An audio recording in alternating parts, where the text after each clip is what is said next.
This is the Breaker.News podcast for the week of December 21st, 2025.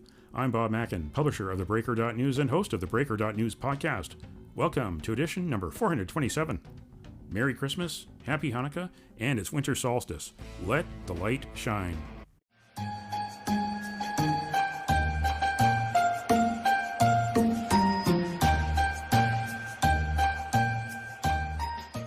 The Breaker is your source for news, opinion, and analysis about British Columbia issues, institutions, and influencers.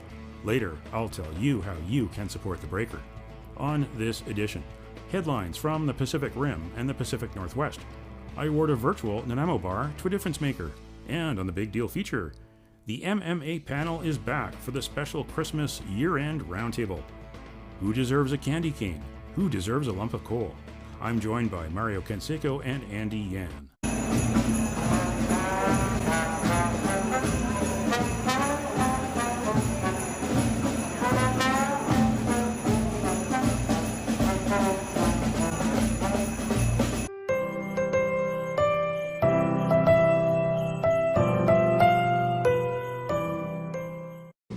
Here we are at the Main on Main, and it's Christmas time, 2025, on the Breaker.News podcast, and we're reconvening the MMA Roundtable. The table this time is not round, it is rectangular, so for those of you who are sticklers for detail, we're just giving you that disclaimer first. But over here is Andy Yan, the Duke of Data, the A in the MMA, and over here is Mario Canseco, the president of Research Co. Of course, Andy is the director of the city program at Simon Fraser University.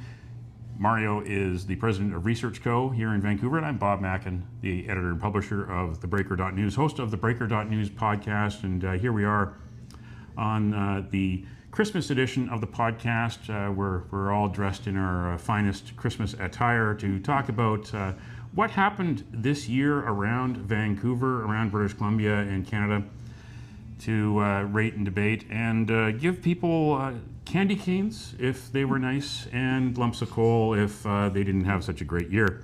Now, we're going to start locally because Main on Main, we're very close to Vancouver City Hall, and it was kind of a difficult year for the ABC majority on City Council.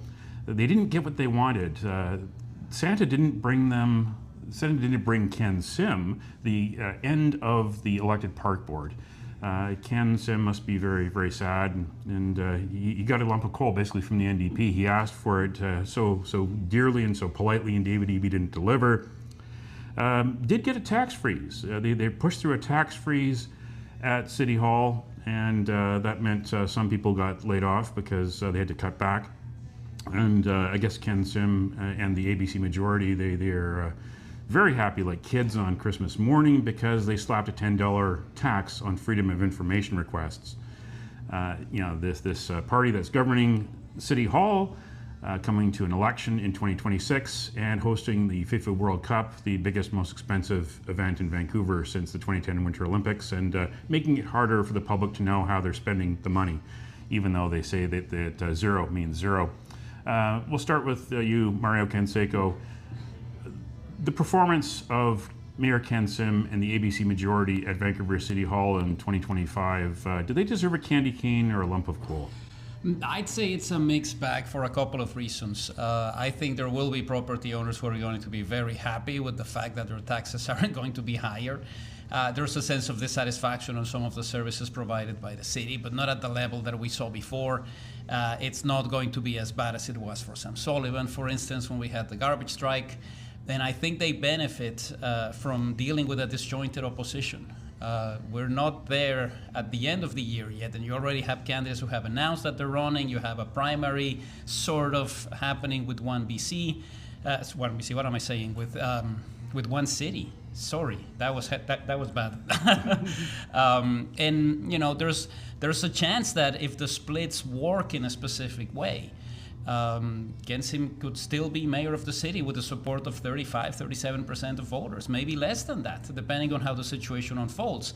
Partly because there's been a difficulty in getting the voter turnout out as high as it should be. We haven't had more than half of voters participating in a municipal election in Vancouver since 2002.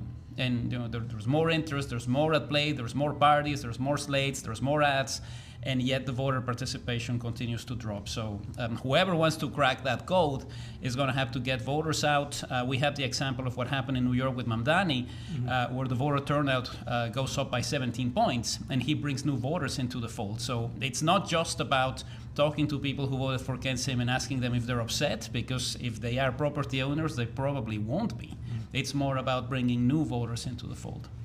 Now, Andy Yan, candy cane or lump of coal for Ken Sim and his ABC majority on City Council. We did see a bit of a hiccup early in the year, back in April, the by-election, which was so poorly organized, and it blew up in their face, basically. The two left-wing candidates made it on with a sizable vote tally on that day, and the two ABC candidates had the worst tally of all party-affiliated candidates in the by-election. Well, I think lump of coal or candy cane, mound of uranium. That I think that this is a kind of interesting moment for ABC, just given I think where it sits, because while zero means zero for property owners, it doesn't mean that for renters, that there's a 2.5% increase that renters can have in the city of Vancouver. And I point it out because the city of Vancouver is a majority renter city, that we've been actually a majority renter city since 1971. So I think that this is a kind of interesting moment to see whether renters are organized, whether renters, I think this, of course, the other challenge is the kind of diversity of renters and their kind of states of their kind of where they are in their lives sometimes have a challenge towards showing up to vote. But if they do show up to vote, that I think brings a new dynamic in perhaps a forthcoming election. But that also being said is also the changes that this is not the same ABC that we had at the beginning of this administration, that it's really one that through which has seen some changes. Actually, the former chief of staff is running one of the candidates running against Ken Sim in this, Kareem Alam. But then the flip side of that is also the organization, that you have to think about that. This wasn't, say, a traditional kind of west side of Vancouver deciding who is in city council, but then actually the southeast corner of the city pulling in the sizable numbers of votes for certainly Ken Sim, but also his ABC party. So I think that this is really going to be the interesting thing to watch, is whether he'll be able to kind of get that base back and activate that base again, but having a very different team. That, of course, it's also bringing in acknowledging that this team right now is very different from the team he had at the beginning of his of his mayoralty. That with Ken Sim, I think the interesting question is the fact that he has, I think, shifted right in a lot of policies through which he first kind of came in as the new guy, as kind of, hey, we're going to try this new way of governing civically. But yet, I think the kind of swings that ABC has done, I think when it comes to not only say zero means zero, but yet the kind of rezonings that have occurred and the kind of policies that they've adapted, which also include a no net new supportive housing kind of mandate, I think really kind of frames up really which kinds of policies they're going to be talking about. But then it's also, I think the kind of wild card is really the state of development and real estate development, and their kind of passing of really what amounts to be really a relief act for developers. And yet the relief is perhaps at a level through which is much bigger in terms of the kind of forces that are changing development in the city of Vancouver, for which has for a long time depended upon new real estate development for a lot of amenities and to kind of maintain a certain stability in terms of taxes. So not to kind of continue obsess about the city, although I'd love to, that it's really, I think, really a kind of changing time for civic politics, certainly in the city of Vancouver. But then, of course, I think across the region, we're also seeing the kind of challenges of what happens when perhaps the real estate market, the real estate market is changing, and we're not seeing the kind of sales and the kind of development volumes that we had in previous years and decades. So it's going to be something to watch for the next year. Now, my nominee for the biggest news story in the Lower Mainland for 2025, perhaps in BC, it was also the biggest tragedy in Vancouver history. April 26th, the Lapu Lapu Day Festival, a massacre, a vehicle ramming attack, 11 people killed, dozens and dozens of people injured. The first responders deserve the ultimate candy cane, golden candy cane, each one of them, if we could give them each a candy cane. Lump of coal, in many ways, should go to City Hall and the police for not securing that street where the food trucks were set up on, and I don't think there's been enough accountability. there will be accountability. There is the one person that was charged with driving the vehicle, but there should have been rigid barriers on either side. City Hall was actually warned. I've got a report, an affidavit from the head of security for City Hall side for the World Cup, who warned that vehicle ramming attacks are becoming a major concern worldwide. Right. There was one in New Orleans on New Year's Day, and there was a major lapse, and we haven't seen accountability. We saw accountability in some ways after the Stanley Cup riot in 2011, and Mike Klassen, the city councilor today with ABC, was back then with the City Caucus blog and was pushing for accountability. He was also an NPA candidate. And here we haven't seen that same level of accountability. There are people who were victims and families of victims who have hired lawyers, and there's a lawsuit that's going to work its way through the courts, just as on the criminal side with the alleged perpetrator of this. But do you agree that there has not been enough accountability when it comes to what happened there on that night? Terrible night. I got a call from one of my City Hall sources that something had happened.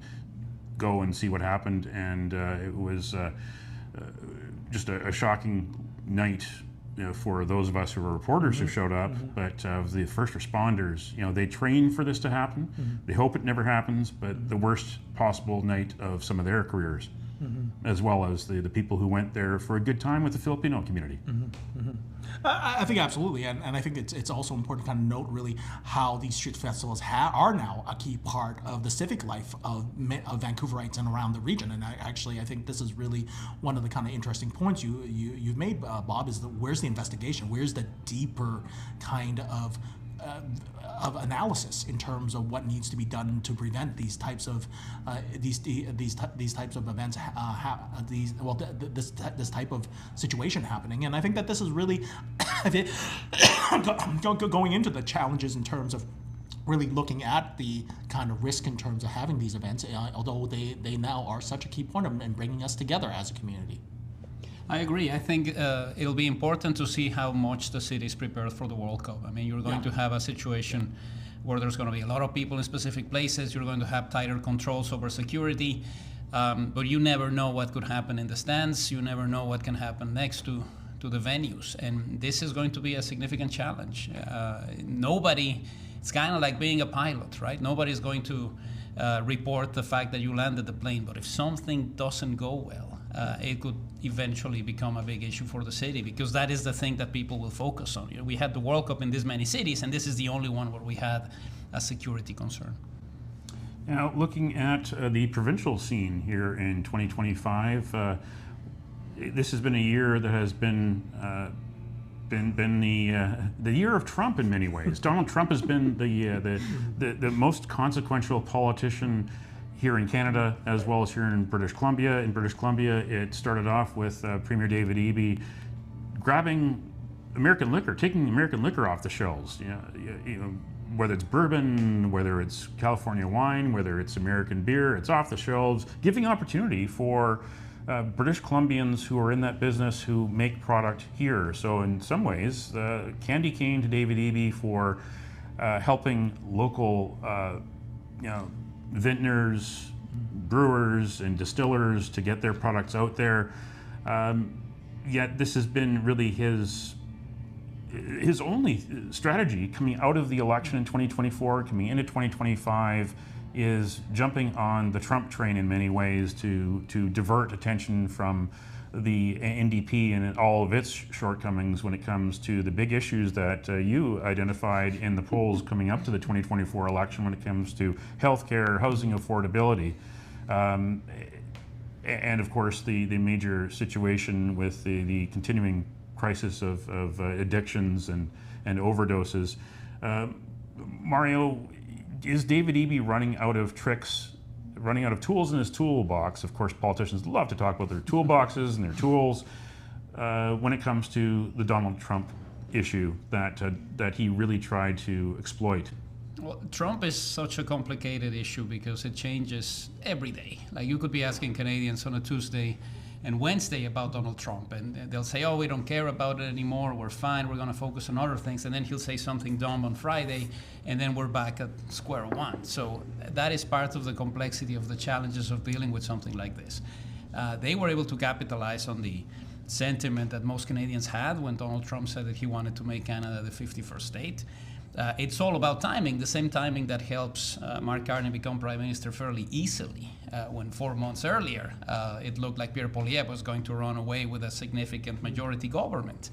I think this is the year, or next year, 2026, where the NDP needs to desperately get a win. I think they benefited from the turmoil of the BC Conservatives, which ended with John Rostad quitting 24 hours after a caucus revolt. I don't think One BC is a particularly important issue. I think if you can fit your representatives, your staff, and your board members in the same elevator, you shouldn't be considered a political party. And history has proven that this was a 6-month experiment that yielded nothing. There's no future for a party that behaves that way. I think we've seen it federally with the People's Party.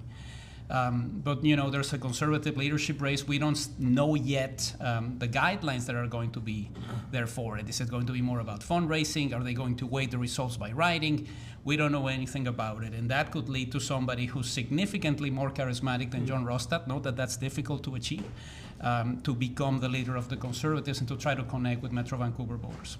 Do you think that the NDP should get a candy cane or a lump of coal for doing the BC ferries deal with China? Now, they're going to get 4 new ferries, so that means people will have less wait times and can get back and forth across the water to Vancouver Island or the Sunshine Coast and back. But of course, they're going to be on ferries made in China by state-owned shipyards. We don't know the full price tag yet. So do you think convenience is good, or do you think it should have been built here in Canada? Do you think that these ships are worth a candy cane or a lump of coal? Perhaps neither. Is perhaps the issue of a ghost story. Is that what you get? And it isn't one of a happy holiday tale, but a ghost story that really the story of fast ferries kind of haunt this entire situation. Really attempts of trying to establish a shipbuilding industry back in British Columbia is also haunting this entire story, and yet the unfortunate failures that have occurred. And I think that in an ideal situation, of course, we'd have this new industry that would happen in British Columbia, but yet the kind of incredible frictions, the kind of investments that would need to occur to kind of introduce this industry back into this region, on top of the kind of global changes, I think makes it actually very difficult. But yet at the same time, the kind of current kind of state of economic development in the province, I think, goes into the need and demand that all this money that the public purse is spending go back to investing into British Columbia as opposed to being extracted out into the rest of the world. But yet, I think it also touches upon the kind of tremendous demands on BC ferries, and yet also how it needs to balance both the delivery of the services with a level of affordability and then also time. So I think in one way, it ideally would, of course, be best built in British Columbia, but yet all these other demands, I think, have shaped the kind of decision to build in China. But yet the image of how this looks like, I think, is really a big challenge. But then I should note that I think, from my understanding, a lot of certainly the kind of the basic framework of the boats will be built in China, but yet the filling out, the equipping of the build of the boat would actually occur elsewhere. Now, Mario Canseco, this was a bit of a turning point for the NDP in June. David Eby was on a trade mission in Asia when it was announced, and there was no one from the NDP to talk to on the first day. They tried to say, oh, this is a BC Ferries decision, but of course we found out later that there was a $1 billion loan from the federal government that helped enable this, and so it became a federal story. This year of elbows up, well, David Eby and the NDP put their elbows down and decided to do this deal with China for these ferries. I'm trying through Freedom of Information to get to the bottom of it and have complained to the Information Privacy Commissioner's office to get the contract, to get the key documents that tell the story of the procurement about who the other bidders were and the real reasons why they decided to go this way and why they didn't go with C-SPAN. C-SPAN hired lobbyists who were former NDP insiders, executive directors of the party, former president of the party. You know, they have a track record here. They're doing a lot of work with the federal government, with the Coast Guard, the military. They wanted the job. They could have made it happen. Of course, it would have cost a little more, but more money would have been pumped into the economy here in British Columbia. But here the big controversy is the money is going to be going into the pockets of the Chinese Communist Party, into a shipyard that might be working on People's Liberation Army Navy projects that could be directed to invade Taiwan, and we don't want that to happen. So here we've got the situation where the NDP gets involved in geopolitics and doesn't help employ British Columbians. Now, that got the building trades, the blue-collar workers, the steel workers and others very angry. The ferry workers, of course, they wanted it built here. There was also the BC General Employees Union that went on strike. There's other unions that aren't very happy. Healthcare workers, nurses, about safety in hospitals. And then on the other side of things, the NDP has alienated a lot of people in the environmental movement, and some of them have left the NDP entirely and gone to the Greens because of David Eby embracing the liquefied natural gas export industry, which actually had a milestone this year, the first shipment from British Columbia of BC LNG over to Asia. So do you think that this is going to have a long-term effect on the NDP with various people who are taking away the candy canes that you used to give the NDP and giving them a lump of coal and going elsewhere with their votes? I think this will really hinge on how the electorate that is age 55 and over behaves. That is going to be the big decision when it comes to what is happening with the NDP. Right now, it's a group of people that, if we go back to previous elections, used to be very heavily BC Liberal. You know, the vote for Christy Clark, everything changed for this group in 2020. They were very happy with pandemic management, voted for John Horgan. Some of those seats are lost in 2024, particularly those in the Fraser Valley. But what was interesting to watch, and it's something that is similar to what is happening in the United States, is that the 18 to 34 crowd becoming more in tune with conservative politics, whether it's federal, whether it's provincial. The over 55 voter seems to be happy with the NDP, not giving David Eby the approval ratings that John Horgan had, but certainly not in a situation where they're looking at who is on the other side and are willing to make a bet and go, we're going to go conservative this time. Now, that could change once they have a full-time leader. But I think it was, when you look at the ferry situation, it's a calculated risk. If they had paid a lot more to build them here, then the Conservatives would have gone, you paid a lot more when you could have gone to China. You go to China and they go, oh, why didn't you build them here? So you're going to get grief from the opposition regardless of your decision. It's still complicated because of everything that happened, especially related to the Donald Trump scenario and building more and doing more here. But, you know, it's interesting. We're at the end of the year. We're halfway through the podcast. In any other year, a BCGEU strike would have been the first story we talked about. And now it's like, oh, and there was also that thing. So that really tells you how wacky the year was. But the biggest story that really turned things upside down, which is still having ripple effects in this province where land use and real estate are always top of mind, happened in the summer. The BC Supreme Court decision on the long-running legal dispute, the land claim by the Cowichan tribes for a major part of Richmond, and it went the way of the Cowichan tribes. The government said pretty quickly, the NDP said pretty quickly it was going to file an appeal. It's got a lot of the landowners in the area, whether they're farmers, whether they're real estate companies or warehouse owners, logistics companies. They don't know what their future is. Some of them are saying that they can't get loans. Some of them are saying they can't sell their land. David Eby and the NDP has now put $150 million of loans on the table to try to help them, but people are looking at that and saying $150 million for this amount of land, that's not going to cut it. There were calls to send this to the Supreme Court of Canada to make a quick decision. There were other decisions that happened more recently. North Coast tribe, the Kikatla banned on the mineral claim system, where you could go to a website, pay some money, and stake a claim for minerals. Well, that was happening while none of these tribes were getting consulted. And the law says you've got to consult and accommodate the local First Nation. And a judge said that in the Court of Appeal, two of the judges said, no, that doesn't fit with UNDRIP, the United Nations Declaration of Rights of Indigenous Peoples, one of the major legacies of the John Horgan era. And one of the judges said, well, this is a creation of the legislature. Right. This is the legislature's fault. The legislature should fix it. Right. And that is going to be a major concern going into 2026. How will the NDP fix this? How will the NDP also try to deal with this land claim lawsuit, which will have to go to the Court of Appeal and then the Supreme Court? It's going to be, maybe it'll be another 10 years before it's even decided. Yeah. But there's a lot of people in British Columbia who now see that private land is now on the table in land claims when we were told for so many years it wasn't. And it has thrown a major monkey wrench into everything.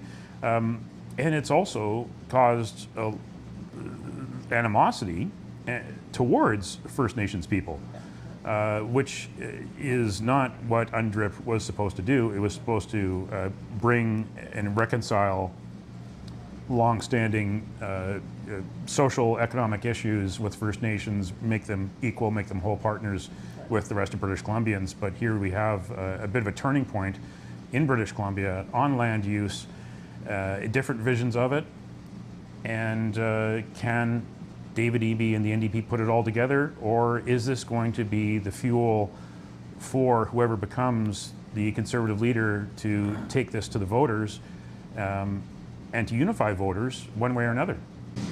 Right. Well, I think it doesn't take away from the idea of reconciliation that most British Columbians actually support. You know, right after this happened, we were in field, we asked British Columbians. There's a high level of support for reconciliation. It's a concept that most people understand and have embraced. Similar situation for land acknowledgements. What you have is a lot of animosity on social media blaming reconciliation for everything that is happening. And it's definitely not something that we like to watch. The big thing here is the level of credibility when the Cowichan tribes say, we're not going to go after your house. No. Is a complex issue, because you have about 40% of people who say, yes, I think they can be believed, but we just don't know how this is going to evolve. And it's part of the complication for the government to try to do something when they can say, and this is something that many governments of all stripes have done, well, the case is before the courts. We don't have to talk about anything or say specifically what measures will be taken to deal with this.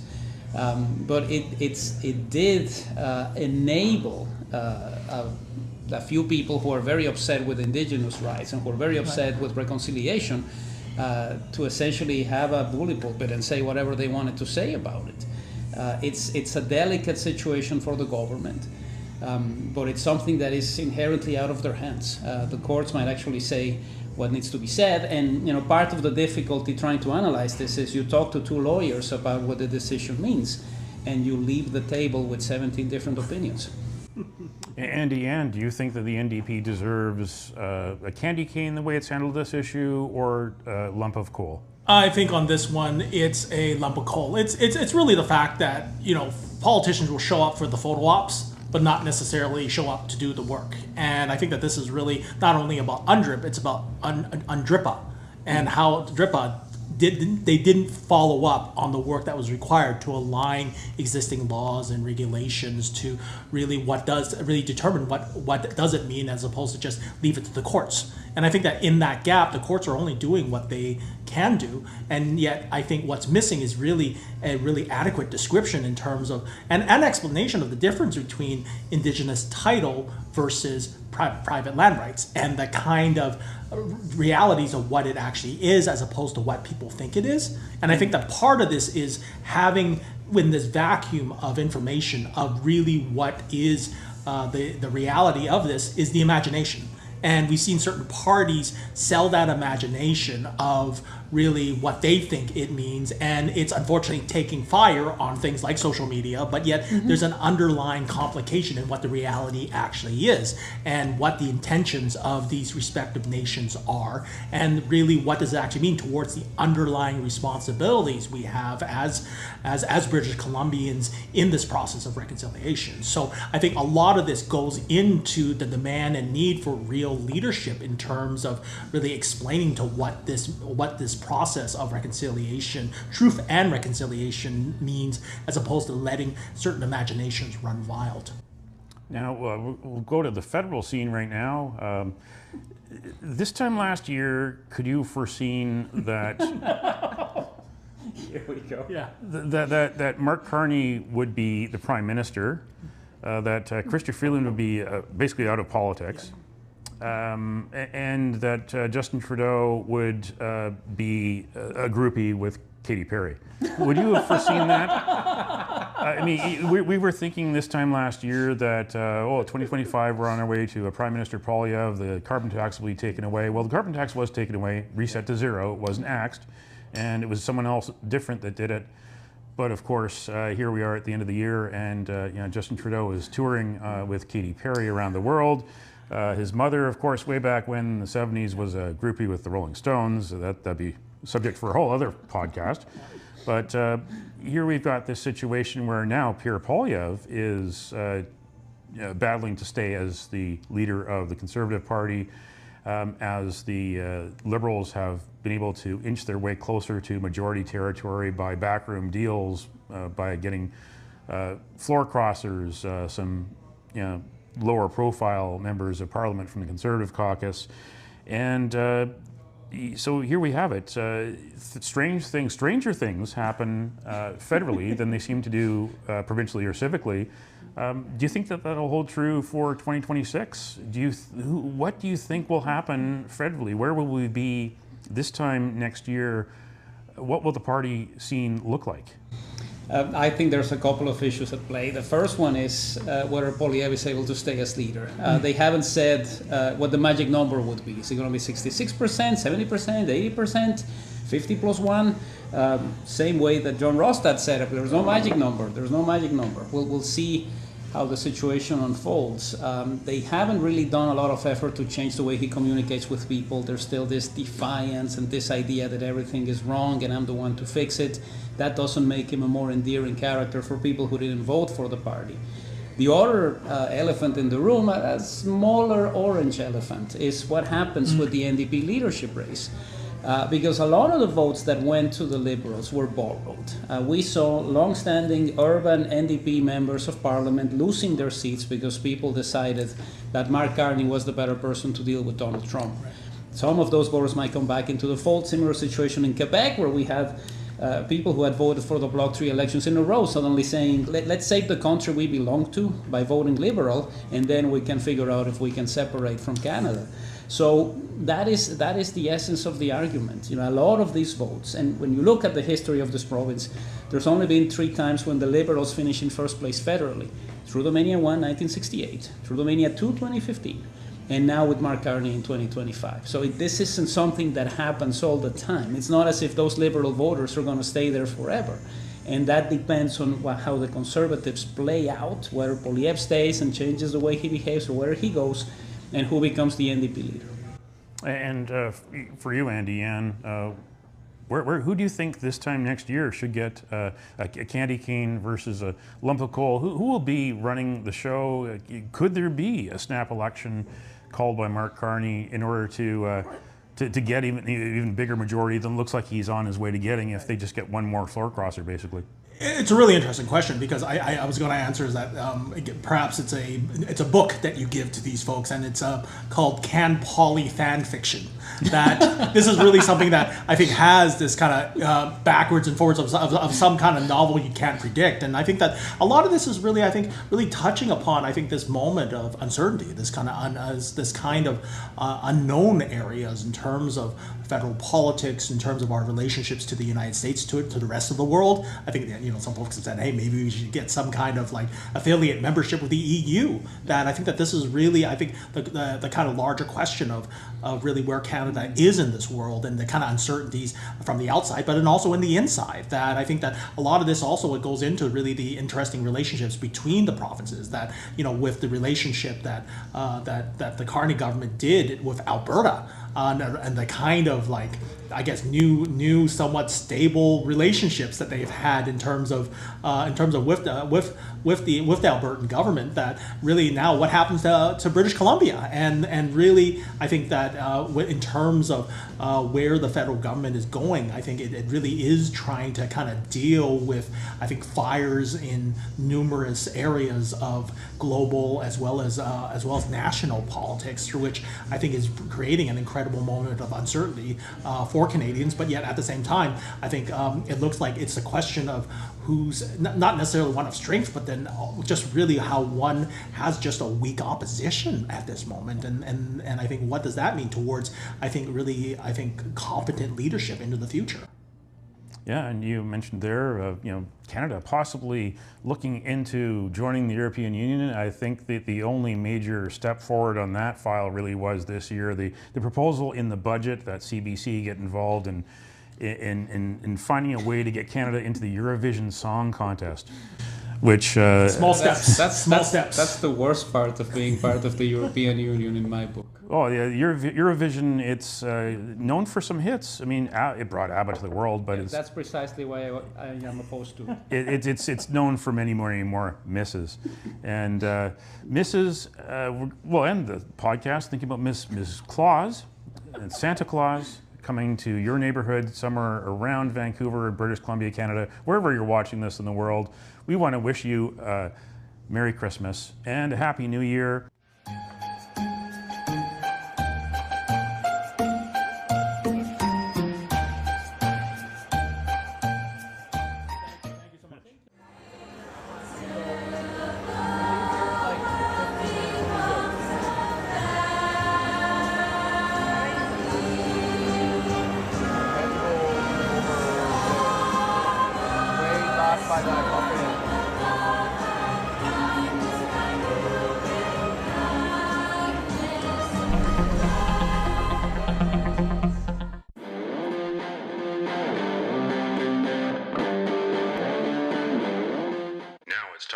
Breaker.News podcast for Around the Rim. We look at news headlines around the Pacific Rim. In FocusTaiwan.tw, Cabinet proposes fining those calling for a non-peaceful takeover of Taiwan. Draft changes to the National Security Act, including fines of up to $32,000 for advocating the end of Taiwan's sovereignty. The fines would be levied on those whose public speech, writing, artwork, or digital records call for Taiwan's forcible annexation by a foreign power. The proposal comes after authorities in March issued deportation notices for 3 Chinese nationals married to Taiwanese spouses for posting online videos that either advocated or alluded to a potential military takeover of Taiwan by China. In ABC News Australia, Bondi Beach gunmen spent November holed up in tiny hotel room in Philippines. Alleged terrorists Naveed and Sajid Akram spent almost a month holed up in a small hotel room in a city in the southern Philippines in the lead-up to the Hanukkah attack, local staff have said. Hotel staff showed the ABC through the room they say the father and son stayed in, which consisted of 2 single beds, a TV, and a basic bathroom. The hotel is in downtown Davao, the biggest city on the island of Mindanao, a region that has been challenged by Islamic extremism. In Kyoto News, Monster Wolf robot grabs spotlight as tool to scare off bears. Developed by Hokkaido-based precision machining company Oda Seiki Company, 330 of the robots are in use on farms, along animal trails, and elsewhere. The company is also developing other products, such as the Wolf Mover, a remote-controlled self-propelled device to chase bears, and a portable-type Monster Wolf for use to fend off bears when hiking or camping. In other Japanese bear news, popular twin pandas Xiao Xiao and Lei Lei at Ueno Zoo will be returned to China in late January, a move that will leave Japan without any pandas for the first time in around half a century. That's Around the Rim on this edition of the Breaker.News podcast.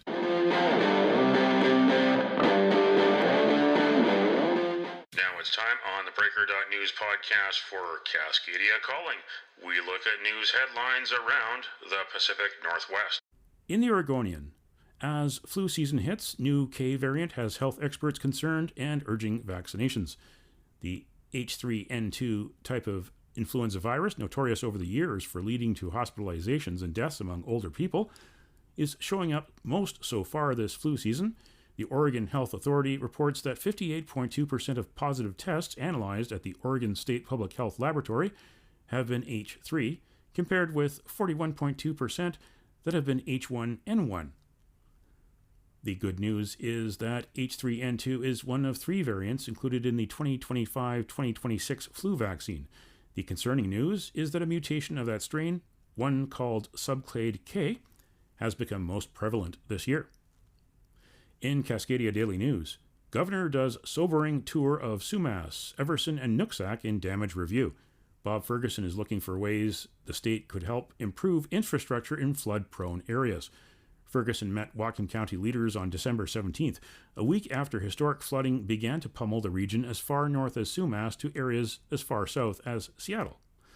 The Nooksack River hit a record peak of 150.49 feet on Thursday, December 11th, flooding across the border into Abbotsford, BC.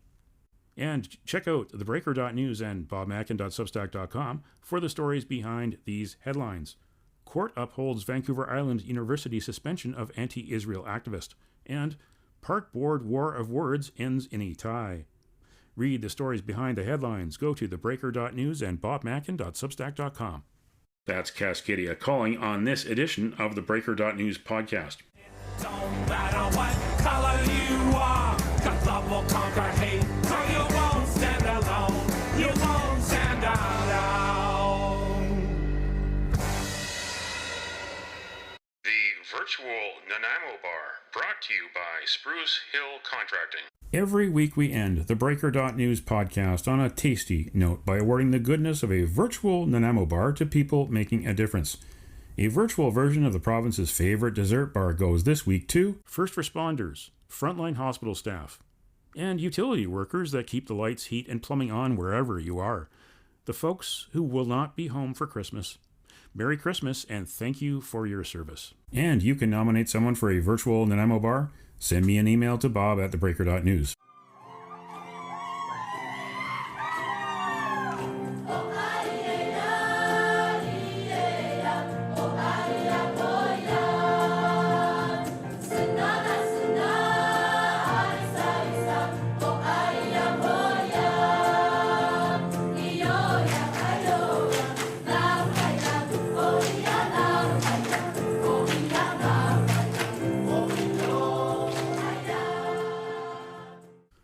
That's it for the Breaker.News podcast for the week of December 21st, 2025. I'm Bob Mackin. Thanks for joining me, and Merry Christmas. Did you know that on the 21st of December in 1891 at Springfield College, Canadian James Naismith published the first rules of basketball and his class in Springfield played the first game? Now you know. Send me your feedback, send me your story ideas to bob@thebreaker.news.